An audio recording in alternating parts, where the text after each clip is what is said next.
ಗಂಡ್ಲುಪೇಟೆ ಪಟ್ಟಣದ 2ನೇ ವಾರ್ಡಿನ ಶ್ವೇತಾದ್ರಿಗಿರಿ ಕಲ್ಯಾಣ ಮಂಟಪದ ಪಕ್ಕದ ರಸ್ತೆಯಲ್ಲಿ ಜಲಜೀವನ್ ಮಿಷನ್ ನೀರಿನ ಪೈಪ್ ಅಳವಡಿಸಲು ತೋಡಿದ್ದ ಗುಂಡಿಯನ್ನ ಸಮರ್ಪಕವಾಗಿ ಮುಚ್ಚದ ಪುರಸಭೆ ನಿರ್ಲಕ್ಷ್ಯವನ್ನ ಖಂಡಿಸಿ ಕರ್ನಾಟಕ ಕಾವಲು ಪಡೆ ಪದಾಧಿಕಾರಿಗಳು ವಾರ್ಡಿನ ನಿವಾಸಿಗಳೊಂದಿಗೆ ಪುರಸಭೆ ಮುಖ್ಯಾಧಿಕಾರಿಗಳಿಗೆ ಶೀಘ್ರ ಕ್ರಮಕ್ಕೆ ಒತ್ತಾಯಿಸಿ ಮನವಿಯನ್ನ ಸಲ್ಲಿಸಿದ್ದಾರೆ.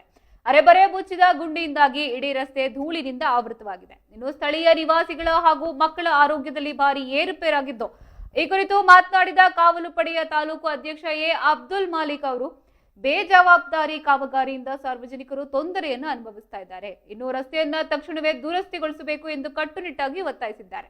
ಮನವಿ ಸ್ವೀಕರಿಸಿದ ಪುರಸಭೆ ಮುಖ್ಯಾಧಿಕಾರಿ ಶರವಣ ಶೀಘ್ರದಲ್ಲೇ ಸೂಕ್ತ ಕ್ರಮ ಕೈಗೊಳ್ಳುವ ಭರವಸೆಯನ್ನ ಕೂಡ ನೀಡಿದ್ರು.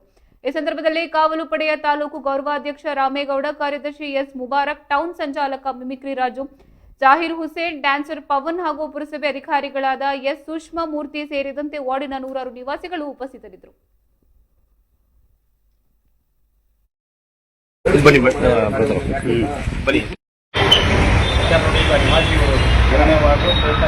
ಕಲ್ಯಾಣ ಮಂಟಪದ ಪಕ್ಕದಲ್ಲಿ ಸುಮಾರು ಈಗ ಒಂದು 2 ವರ್ಷ ಆಯಿತು, 2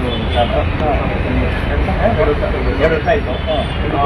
ದೊಡ್ಡ ಪೈಪ್ ಆಗ್ತಿತ್ತು ಜಲಜೀವನ್ ಮಿಷನ್ ಮುಂದೆ ಕಡೆ ಆರು ರೋಡ್ನೇ ಅವರು ಹಂಗೆ ಮುಗಿಬಿಟ್ಟಿದ್ದಾರೆ. ಎಲ್ಲ ಕೂಡ ಜನಗಳಿಗೆ ಬಹಳ ತೊಂದರೆ ಆಗ್ತದೆ. ರಸ್ತೆ ಜೂನಿಯರ್ ಇಂಜಿನಿಯರ್ನ ಕಲಿಸ್ಬಿಟ್ಟು ಕಲಾಪತ್ರ ಮಾಡಿ ವರ್ಕ್ ಮಾಡಿ ಸಿಕ್ಕಿಸಲು ಅಂದಮೇಲೆ ನಾವು ಬೇಗ ಅನುದಾನ ಮೇರೆಗೆ ನಿಮಗೆ ಅದಕ್ಕೆ ನಾವು ರೆಡಿ ಮಾಡ್ತೀವಿ. ಫಸ್ಟ್ ಕಟ್ಲೆ ಮಾಡಲಿ ಏನು ಪ್ರಾಬ್ಲಮ್ ಮಾಡಿಬಿಟ್ಟು ಯಾಕೆ ಎಷ್ಟು ವರ್ಷ ಇತ್ತು ನಮ್ಮ ಪ್ರಾಬ್ಲಮ್ಮು 2 ವರ್ಷ ಇದೆ. 2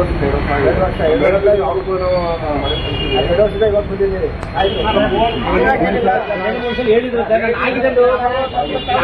6 ಜಾಸ್ತಿ ಓಡಾಡಲ್ಲ. ಈಗ ಹೋಗೋರು ಹೇಳೋರು ಪ್ರತಿ ಕಂಪ್ಲೇಂಟ್ ಕೊಡ್ತಾ ಇದ್ದೀವಿ, ನಾವು ಮಾಡ್ತಾ ಇದ್ದೀವಿ, ಸ್ಪಂದಿಸ್ತಾ ಇದ್ರೆ ಹಾಗಾಗಿ ಮನವಿ ಮುಖಾಂತರ ಕೊಟ್ಕೊಳ್ಳೋಣ ಅಂತ. ಇನ್ನೊಂದು ಏನು ಅಂದ್ರೆ, ನಾನು ಸುಮಾರು 5 ವರ್ಷನೇ ಬಂದಿದ್ದೀನಿ. ನೀವು ಇಂಜಿನಿಯರ್ ಏನು ಹೇಳಿದ್ರು ಅಂದ್ರೆ, ಸರ್